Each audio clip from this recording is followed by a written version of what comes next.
Alright, this is your new printer. So what you're going to do, you're going to go on to Epson.com. You're going to download the utilities and drivers to your computer. Then you're going to connect the printer when it tells you to. Don't connect the printer first because you don't want the window drivers to install the printer. Otherwise you're not going to have all the settings needed that you need to adjust.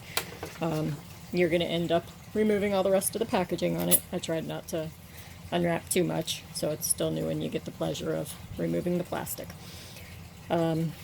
It's already got the cartridges in it, so when it arrives, what you are going to do is you're just going to open up the lid, and there's going to be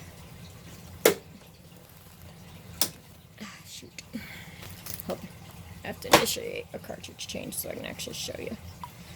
So maintenance, ink cartridge replacement, start.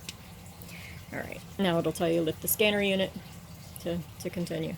So then what you'll do is you just lift, there's two handles on the side, you just lift it up, then there's your cartridges. They'll move back and forth, and then once they stop, you can pop that open, and now you can access the cartridges. You can see there's a hole back here. This is your vent hole, this is your fill plug. When these arrive, they're going to have little rubber stoppers in each of these little holes. So all you're going to do is pull those out before turning it on.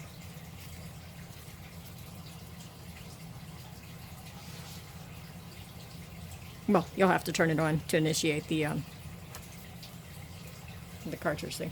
So you'll turn it on, initiate a cartridge change in the menu like I just showed you under maintenance, and then once it stops, snap the little door open, pull these little plugs out, and then you're just going to run one head cleaning just because of the few days in transit it's going to take, and then you're going to print a nozzle check, and your nozzle check should look like this, and that's a perfect nozzle check.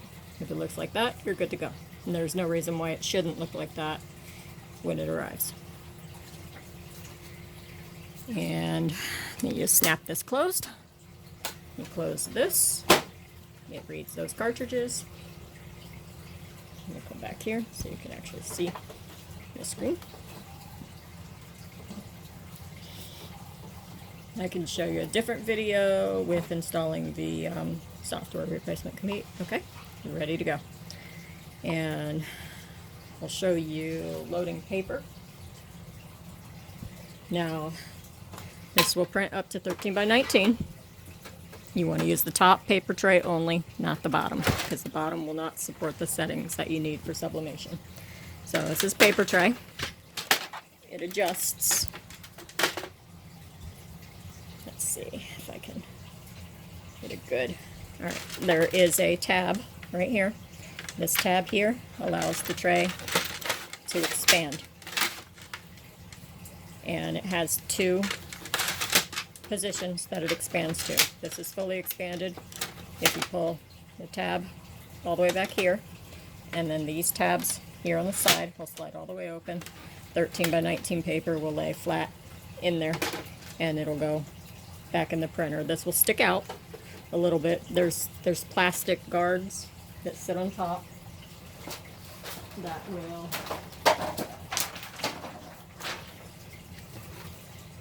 keep dust out, but I don't use them. It's more of a pain in the ass. So that's for 13 by 19. If you want to use 11 by 17, then you would be on the,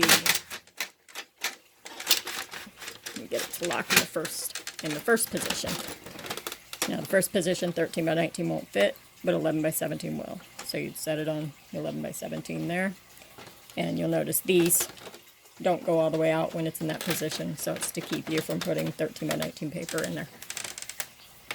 When you put the paper in, you want to back it up against this guide. You want this guide exactly on the line for your paper size, and you want your paper tight against this guide.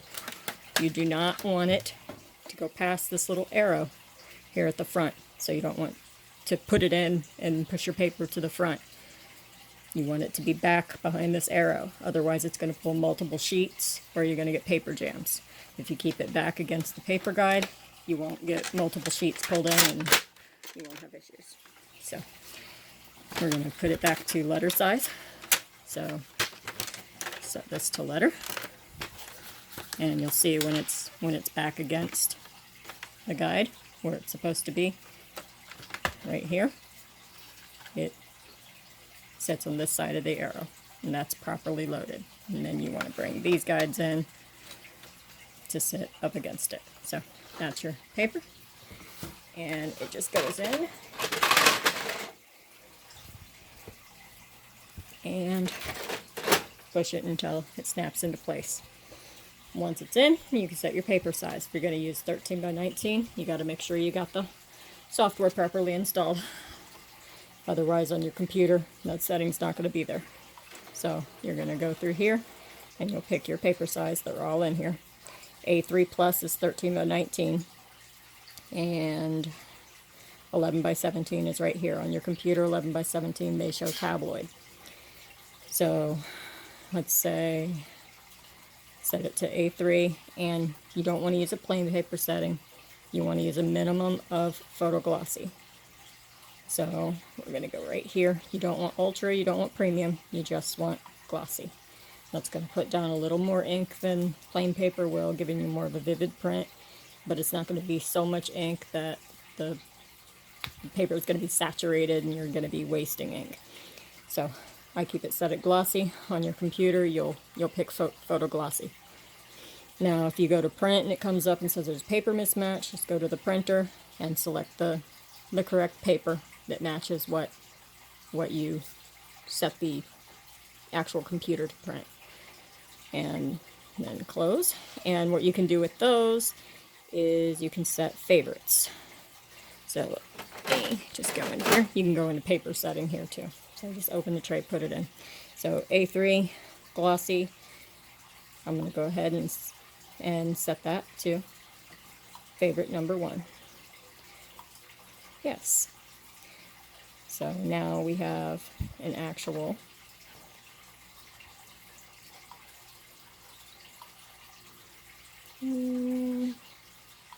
A3 glossy favorite. Oh, you have to go into the actual favorites and hit edit. Okay, so A3 paper type. Oops. Glossy. So now we have an actual setting in the favorites for Super BA3 Glossy. Second one, we'll edit, and we'll make this one for 11 by 17. Same thing. We will go down to glossy. Then we have this one, 8.5 by 11. Edit. I'll go ahead and set that one up, and glossy. So now you have 3 settings. So when you load paper, you can actually just go favorite paper settings and pick which one is the one that matches the paper you've loaded. So those are the 3 common paper sizes, and you're going to get 13 by 19, you're going to get 11 by 17 from me. So go back home, and you want to leave it on. You don't want to shut it off, because every time it turns on, turns off, it cycles and wastes ink. And you want to use it at least every few days. You don't want it to sit for more than a week without being used, even if you just print a nozzle check or something small. And sublimation prints will last if you print them on sublimation paper. You can press them up to a year later.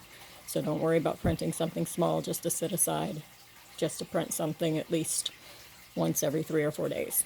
Otherwise it'll clog, you'll get print issues, and then you'll have nozzle check settings. Anytime you have an issue, always settings, maintenance, and run a nozzle check first and see what your nozzle check looks like.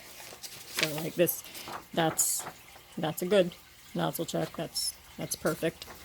And let me show you one. That's a not perfect one. So that's what happens if you let a printer sit unused and it starts to clog up. The ink starts drying in the print head again. not as bad, but you can see the blue and the magenta have issues, and that will not print well.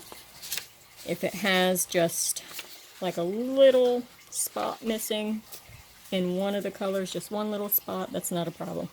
Just go ahead and print. It usually will print itself out, but if it's got multiple spots missing, then you need to deal with that and do a head cleaning. If a head cleaning doesn't fix it, then you need to see if it's something more serious and see if the print head's clogged. So that's a general setup of when the printer arrives, what to do with it.